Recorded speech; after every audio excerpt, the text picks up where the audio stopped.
如果要多張船飛，你會唔會同我一齊走？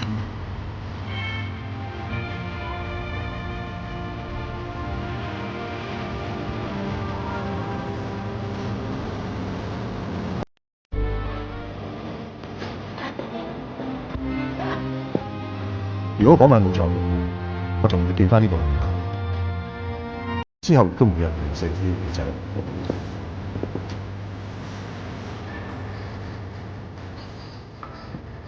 如果有一日可以抌低你過去，記住翻。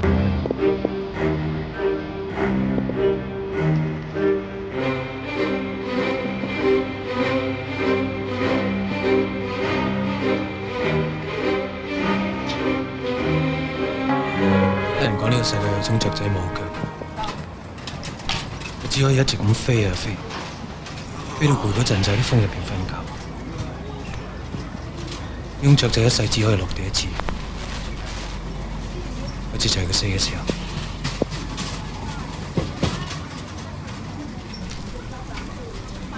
每一天你都有機會跟很多人擦身而過，有些人可能會變成你的朋友，或者是知己。所以我從來沒有放棄過任何可以跟人家摩擦的機會。有時候搞到自己頭破血流，管他的，開心就好。我不知道是不是因為天氣的關係，那天晚上我覺得他很親切。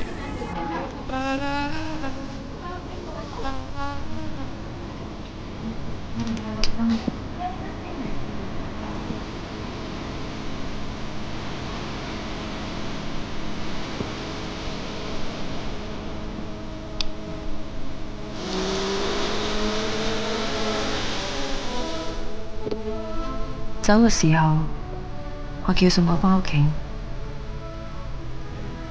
我已經好耐冇坐過電單車，亦都好耐未試過咁接近一個人。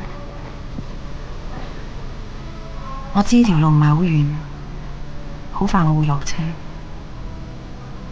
不過呢1分鐘，我覺得好亂。